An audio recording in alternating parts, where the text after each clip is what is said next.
Продолжуваме со презентација на сегменти од изборните програми на коалициите и партиите кои партиципираат во предвремените парламентарни избори на 11 декември. На тема избори, наредниот половина час разговараме со Владимир Милошев, кандидат за пратеник во третата изборна единица од коалицијата предводена од Социјалдемократскиот сојуз на Македонија. Добре дојдовте во Канал Плюс. Добар ден, добро ве најдов. Ви благодарам за поканата, благодарам до медиумската куќа и поздрав до гледачи на телевизија Канал Плюс. Како лекар и како претседател на Општинската организација на Социјалдемократскиот сојуз на Македонија во Штип, јавноста ве препознава како жесток критичар на состојбите пред се во здравствениот сектор во нашиот регион и во клиничката болница во Штип. Предпоставувам дека сте учествувале и во изготвувањето на програмата на СДСМ и коалицијата за подобар живот во Македонија, токму во овој дел, во здравствениот дел.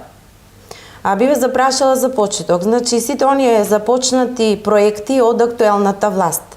Веројатно, дел од нив и заслужуваат критика, меѓутоа дел се покажаа и како успешни. Што според вас цените дека она што последните години во здравството, во здравствениот сектор, во јавното здравство се направи кај нас е добро и треба да се негува и развива, а што е она што треба да се отстрани како нешто што не функционира?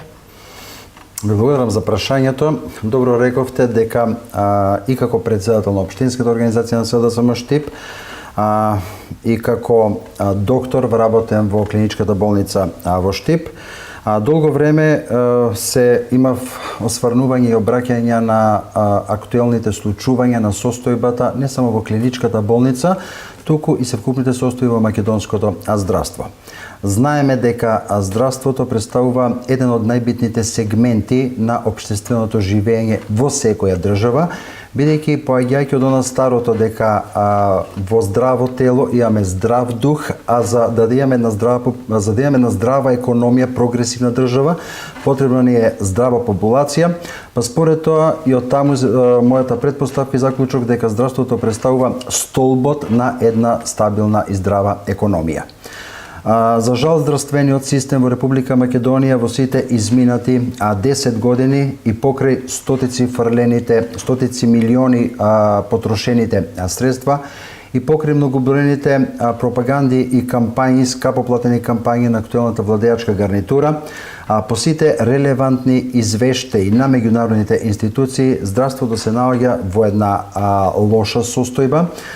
Здравството не ги задоволува потребите ниту пациентите, ниту на лекарите и целокупниот здравствен систем е рангиран на едно многу ниско ниво.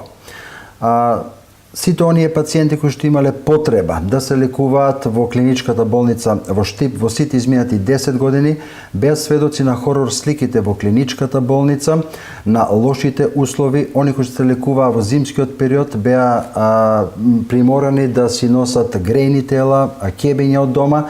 Сето тоа е за една држава, за еден систем кој што тежне, кој што е на пат за да стане рамноправен член на едно големо семејство на Европската унија, а воопшто не адоликува. Поради тоа, еве во предстојната кампања, која што веќе, да речеме, е на пола пат, целиот фокус владеачката партија ВМРО ДПМН и Груевски со Тодоров го стават токму на здравството. Повторно се расфрлаат со огромни цифри, со огромни бројки, најавувајќи следни инвестиции во здравството за околу 200 до 250 милиони евра. Меѓутоа, веднаш штом ќе згаснат светилките на изборните кампањи, штом ќе се затворат изборните програми, тоа останува само на хартија. Тоа не го зборувам само денеска, тоа го зборувам во целиот изминат период после сите изборни циклуси. Граѓаните слушаат само дека ќе оствариме ова, ќе направиме ова, на дело немаме ништо. Можеме да одеме со факти и со аргументи поред, за да граѓаните се уверат дека она што актуелната владеачка гарнитура ВМРО ДПМН го зборуваше во сите изминати години, не го реализираше. Еве што предлага вашата партија, односно програмата? Колку пари, да речеме, колку време е потребно за се да се реализира така како што СДСМ и коалицијата планираат да го заздрават здравството? Вака сега, во доменот на здравството годишно се трошат огромни буџети, огромни суми на пари, меѓутоа една големата слика на големата слика на македонското здравство е нетранспарентни тендери, коруптивни сделки, високи провизии, набавена опрема и со над 250% повеќе од реалната, што представува истек, аутпут значи на финансиите од Фондот за здравствено осигурување. Фондот за здравствено осигурување има доволно средства да ги покрие сите трошоци кои што се предвидени во здравството, а пациентот како главниот фактор, како главниот чинител во здравствениот систем од една страна и лекарот како оној кој што ја дава здравствената услуга, ќе бидат на достоен пиедестал. Денешната состојба е таква да ниту имаме задоволни лекари и пациенти, ниту задоволни лекари и медицински персонал, ниту имаме задоволни пациенти.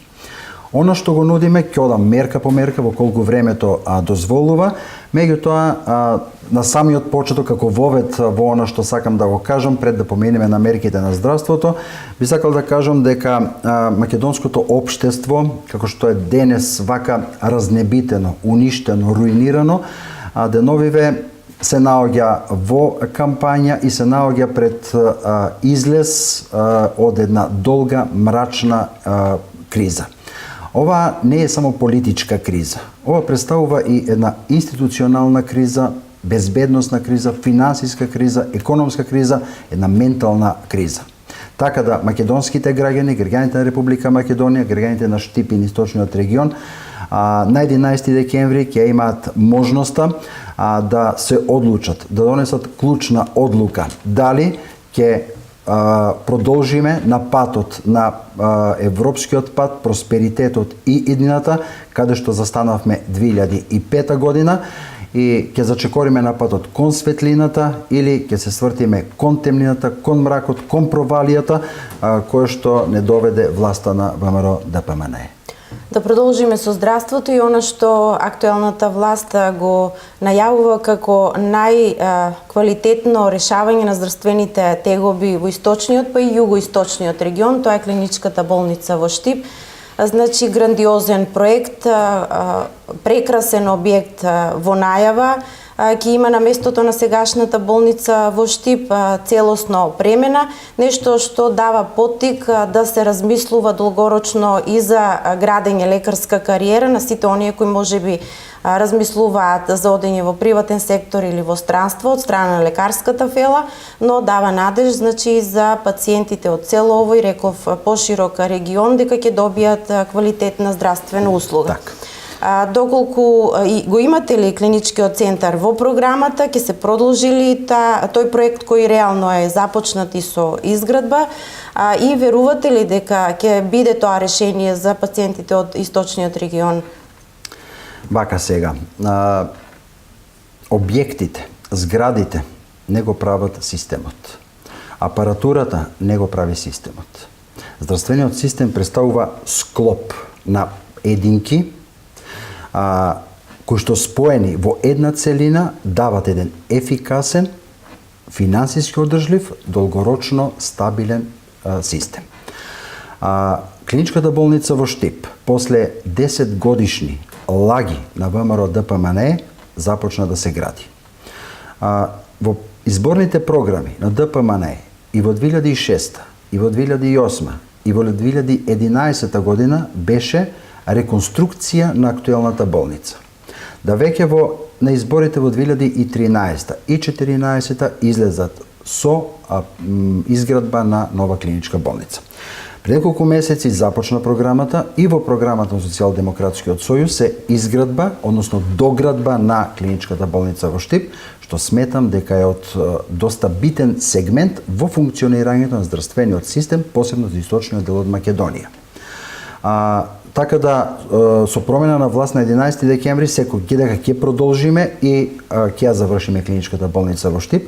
И не само во Штип, туку во програмата на Социјалдемократскиот сојуз имаме наведено во повеќе градови изградба и реновирање на постоечките објекти, а оно што е најсуштинско и најглавно за целокупниот здравствен систем во Република Македонија е изградба на новиот универзитетски клинички центар. Уште во 2010 година Груевски и ВМРО ДПМНЕ ги ја пуштија лентата за поставување на темелите на Универзитетскиот клинички центар Мајка Тереза, до ден денеска ниту пола сантим не е изграден од тој клинички центар. Значи 5 години лаги од страна на ДПМН за изградба на оваа врвна македонска здравствена институција. Социјалдемократскиот сојуз веднаш после преземањето на власта ќе започне со изградба и рок во 2 години ќе заврши изградбата на оној терцијарен дел, врвен дел на македонското здравство, кој што секога ќе биде многу голема потпора за секундарното здравство по болниците во Република Македонија.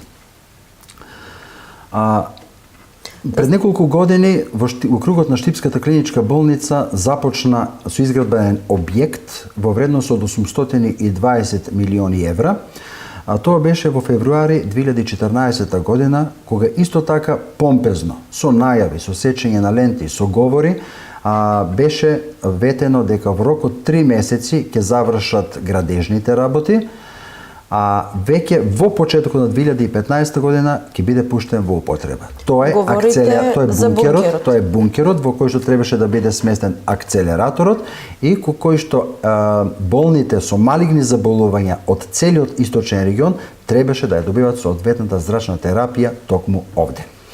Само после 3 до 4 месеци од изградбата на бункерот, градежните активности беа сосема запрени, и до ден денес не само што не се заврши со спомената градежна оператива, ниту се постави акцелераторот, ниту почна со зрачна терапија. Значи за ВМРО ДПМН битно е предизборно да изборе, тоа беше случај значи пред изборите 2014 година, да излези со ветувања, да ги даде своите ветувања на граѓаните, а веднаш после гасењето на светилките на митинзите и на ветувањата да остане се постаро. Денеска секој што е дошол во клиничката болница е сведок на едно ругло, на една руина, каде што се собира повеќе ѓубрет, кога што треба да биде бункер или сместен акцелератор за зрачна терапија. Социјалдемократскиот сојуз исто така сериозно ќе се зафати за дозавршување на овој проект и веднаш да се стави во функција на пациентите. Акцелераторот, еве новинарите истражуваа зошто се случи тоа што се случи со бункерот и најавениот акцелератор, беше кажано од страна на надлежните дека ќе биде дел од клиничката болница и од градежни причини не може посебно да се гради туку во пакет со изградбата на целиот тој објект. Ако сакаме да бараме причини зошто не е завршен, Министерството и владата ќе дадат 101 причина. Меѓутоа, изјавите на тогашниот министерот Тодоров тогаш во 2014 година пред изборите беа дека за 3 месеци ќе заврши и тогаш во проектот во програмата на ВМРО ДПМН имаше изградба на нова клиничка болница. А во тој случај, ако е точно, ако е вистина ова што го истражувале новинарите, се работи за еден комплетен аматеризам во изработката на проектот, кога веќе имаме изграден бункер за акцелератор, да оди надвор од проектот клиничка болница Штип. За клиничката болница може, доколку има време, ќе се навратиме и подоцна. Друго што е проблем за источниот регион, не само за источниот, верувам во цела држава, а тоа е основната здравствена, примарната здравствена заштита во руралните средини. Значи нешто како проект осмислен од актуелната влада со низа мерки поттикнувани младите лекари да отвораат своји ординации таму, меѓутоа тој проблем во голем дел од руралните средини се уште не е надминат, а жителите таму не само што имаат потреба од примарна здравствена заштита, значи матичен лекар, многу често кажуваат дека имаат потреба и од аптеки во местото на живење, бидејќи не можат да имат комплетна нега здравствена ако на лекар одат во селото или во блиското село, а за лекови одат во најблискиот град. Малку практично, еве доколку сметате дека има начин ова брзо и ефикасно да се реши, што нуди вашата програма за овој проблем? Вака. На почетокот рековме, а не го потврдив тоа, дека член сум и на Централната комисија за здравствено социјалдемократскиот сојуз и директно учествував во креирањето и изработката на програмата на Социјалдемократскиот сојуз во делот на здравството. Оно што сега го наметнувате како прашање во вашата емисија е проблемот со руралните и приградските средини. А после приватизацијата на примарното здравство, кој што настана околу 2004 година, и комплетното концесионирање на приватниот сектор, дојде токму до овој проблем да некои приградски и рурални средини кои дотогаш беа покриени со лекар од јавното здравство, останат без основна здравствена заштита. Токму од тие причини, воден од тие причини, како председател на општинската организација, посетувајќи села, рурални средини во Штипскиот регион, го уочив проблемот и потребата на жителите од тие средини, било да се работи рурална или приградска средина, дека имаат потреба од лекар во нивното место на живење. Од токму тие причини инсистирав и влезе во програмата на Социјалдемократскиот сојуз да во секоја рурална средина и приградски средини во градот, како што се населба Баби, ние овде имаме една огромна населба со над 9000 жители без лекарска покриеност. Овие амбуланти ќе бидат покриени со лекар од јавното здравство. Значи, тој лекар ќе биде вработен, ќе отиде на село и ќе има приоритет при добивање на специјализацијата. Сепак, градењето на еден лекар, меѓу кој што сум и јас, сме поминале низ токму рурални, приградски средини, се градевме како лекари за да дојдеме до некоја ниво кога добиваме специјализација и се усмеруваме онаму каде што во дејноста каде што ја добиваме специјализацијата.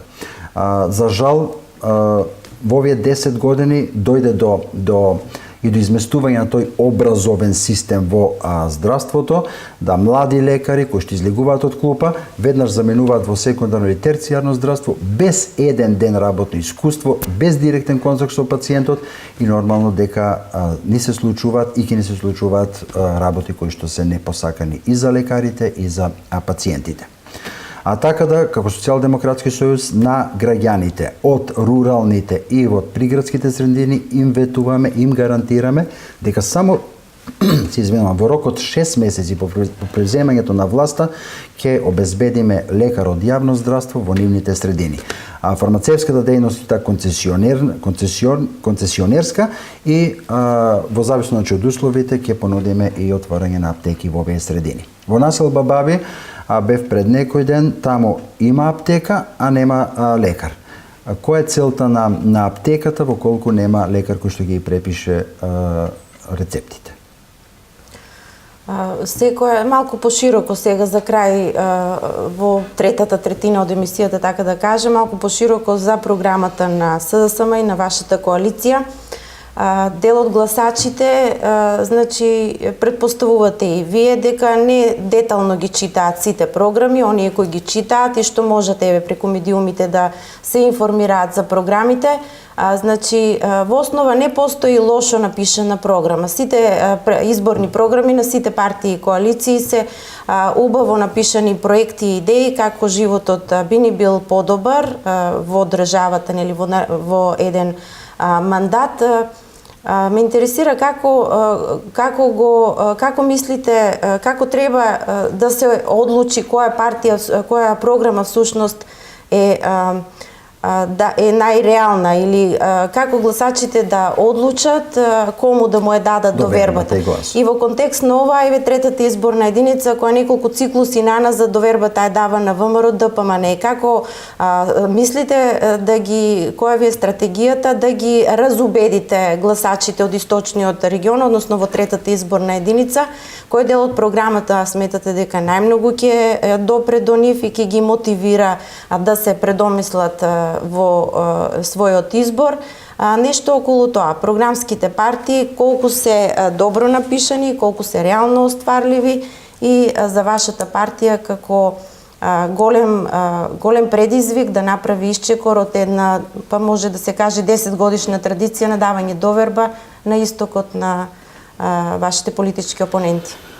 Видете, нашата задача и сега во кампањата, и во период пред кампањата, кога бевме со граѓаните, кога го формиравме тој граѓански блок против режимот на ВМРО ДПМН, не е само да кажеме дека состојбата е лоша.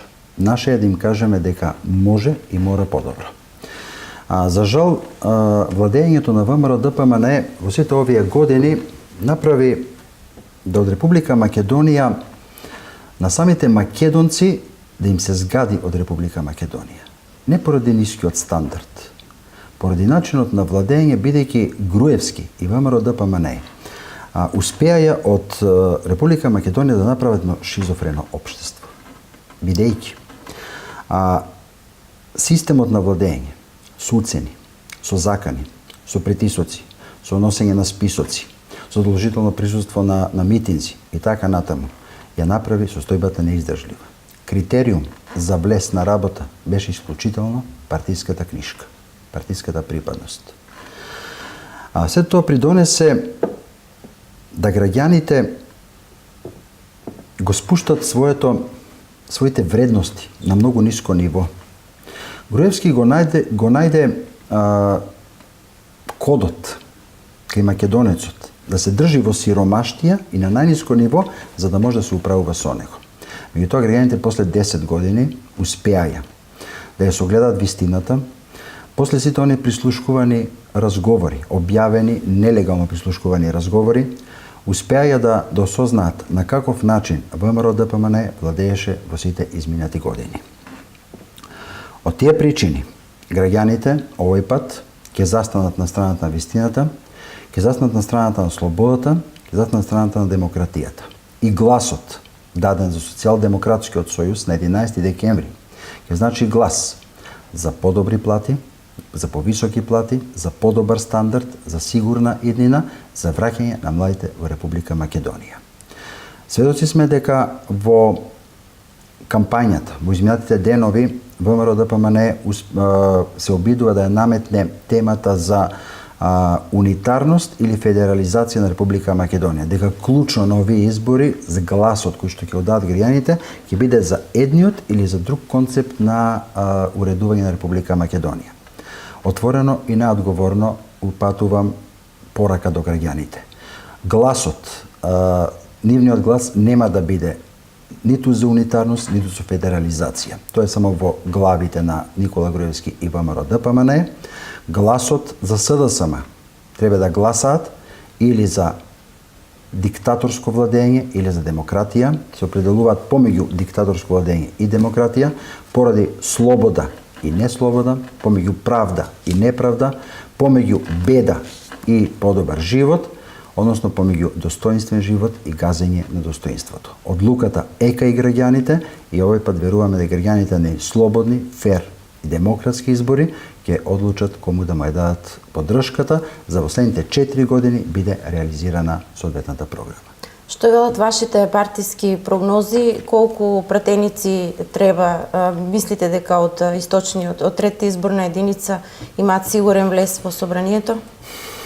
Вака сега, се уште се во тек партиски анкети, не би калкулирале со бројка во овој момент, меѓутоа би ја пренел само пораката и расположението на гласачите и на граѓаните од терен. Разочарувањето е огромно. Надежта е ствртена кон Социјалдемократскиот сојуз на Македонија. Во последните 10 години 600.000 млади се иселија од Македонија. Пораката на граѓаните е друга шанса ќе немаме. Сега е можноста да се стави крај на ова лудило, да Македонија повторно се врати на овој евроатлантски пат кој што гарантира сигурна иднина и достоинствен живот. На 10 дена до крајот на предизборната кампања, како го оцените досегашниот тек на кампањата и што очекувате до крајот? Што очекувате на денот на изборите на 11 декември? Ќе се задржи ли нивото, барем во третата изборна единица, да помине мирно, да помине достоинствено и на 11 декември народот да одлучи кого ќе сака во законодавниот дом во наредните 4 години? Каква ќе биде до крај кампањата не можеме да претпоставиме, меѓутоа во досегашниот период видовме дека кампањата се ден за ден добива на својата жестина, на својата тензичност. Секако дека би сакале кампањата да заврши во најдобар ред, денот на изборите да помине во слободна, фер, демократска атмосфера, а граѓаните да се излезат на гласачкото место и за кого сметаат да го дадат својот глас. Ќе бидеме, сум дека ќе бидеме на мета на различни спинови, на различни измислици, меѓутоа спремни сме се до тоа достоинствено да го издржиме во име на она што не очекува после 11 декември, во име на слободата и демократијата. Веќе на 12 декември да се разбудиме во една слободна, демократска и Република Македонија, која што е свртена кон европскиот пат, а не Република Македонија, која што е свртена кон сопствените проблеми. Веќе во Штип на 1 декември, во четврток, во 19:30 ќе се случи и голем митинг на кој што ќе се обрати и председателот на Социјалдемократскиот сојуз на Македонија, Зоран Заев. Ги поканувам граѓаните да присуствуваат на овој митинг. Почетокот е 19:30 на градскиот плоштад во Штип. Господине Милошев, благодариме што бевте дел од емисиите посветени на парламентарните избори на Канал Плюс телевизија. Почитувани гледачи, тоа беше се за денес. За утре очекувајте разговори на иста тема, но со други представници од изборната единица број 3.